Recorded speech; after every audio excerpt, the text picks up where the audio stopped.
Well, guys, as you are aware that India is going in for a repeat order of 6 or 716 rifles from the United States. We are going in for around 72,000 rifles. Initially, it was planned that 6 will come in India and they'll equip our troops on the line of control in that eyeball to eyeball confrontation with the Pakistanis for counter infiltration and things like that, where our troops find INSAS very inadequate. Yes, INSAS is a rifle that has been the mainstay of infantry for quite good time, and they were there in the forces before Kargil war. They were used in Kargil war, and it actually did not fare so well.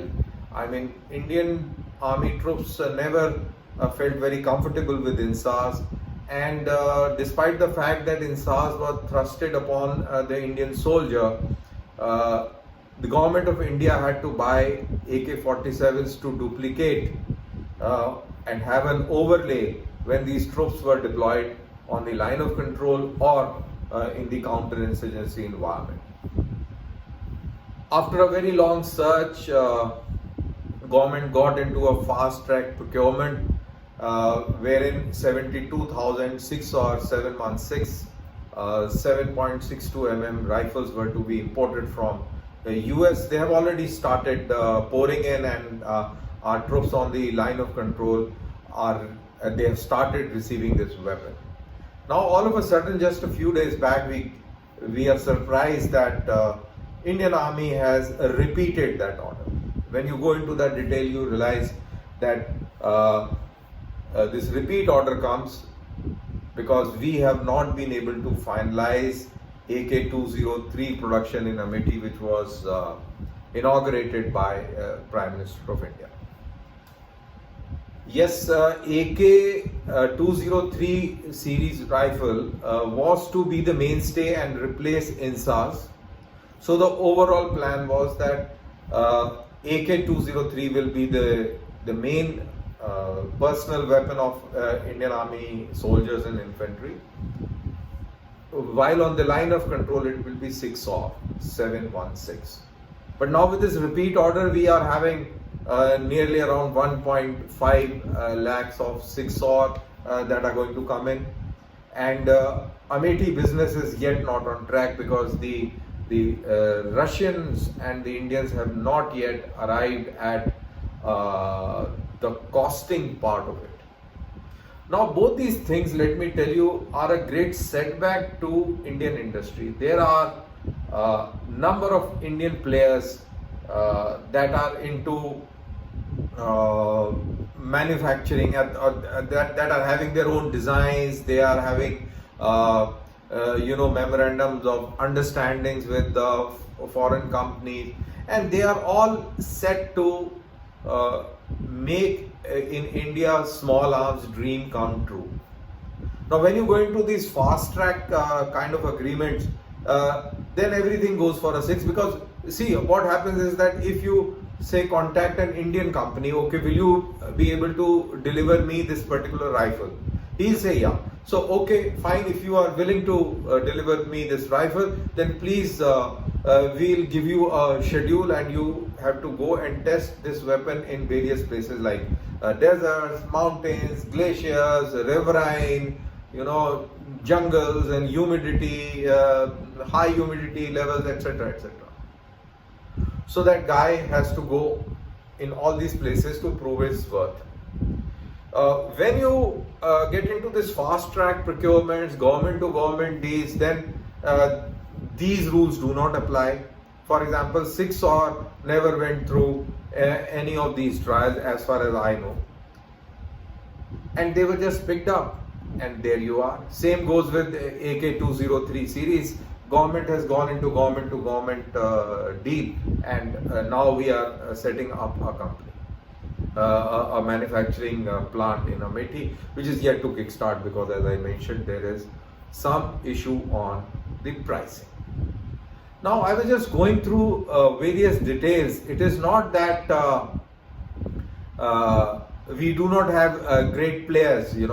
We have we have a very latest example of domestic production, and that is PLR Systems. You know, they are establishing a plant in Bhind of Madhya Pradesh, and they will be producing a series of weapons that are the mainstay of Indian special forces, paramilitary forces, and various outfits that use specialized weapons.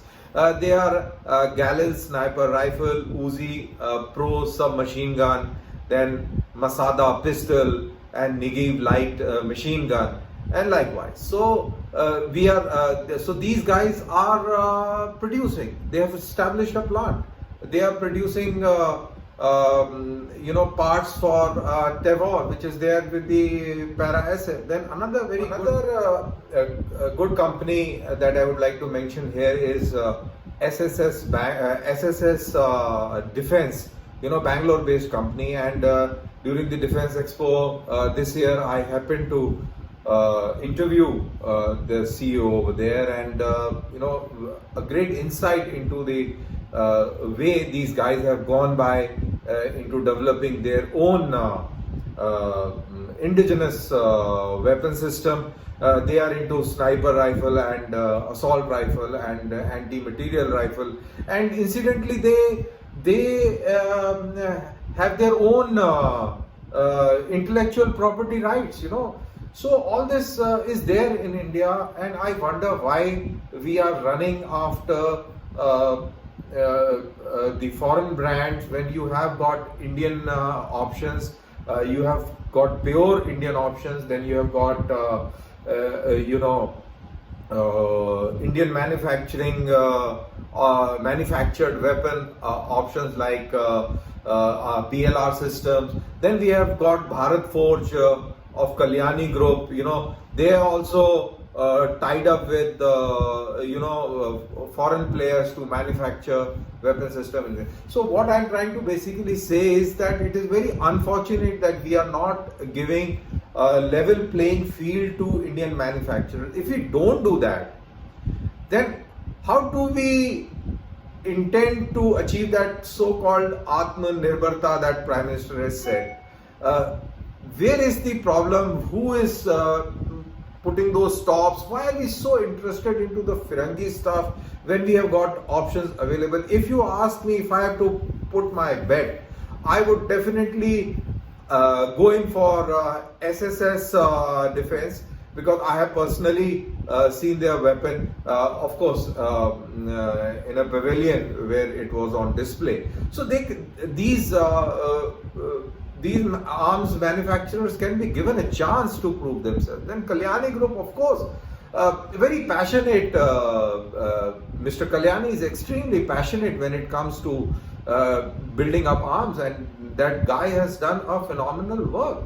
So we should promote our Indian players, and likewise, the PLR Systems. You know, the other day I got a mail from Colonel Ajay Soni. He is going to head the plant in Madhya Pradesh. He happens to be my senior from the academy, and that guy is again into it, and they have done phenomenal work. They have brought in technology to India. They are producing it in India. So I wish there is some sense that prevails, or somebody catches on and identify that who are the people who are stopping the Indian endeavor, and why are we jumping and going back to the foreign players and picking up stuff straight from there without any proving of things on ground. So I personally feel this is a mess. It needs to be looked into very minutely, and people at top level need to intervene to see where the problem lies. I think it is high time that we give Indian manufacturers a chance, allow them to prove themselves, and then take a call.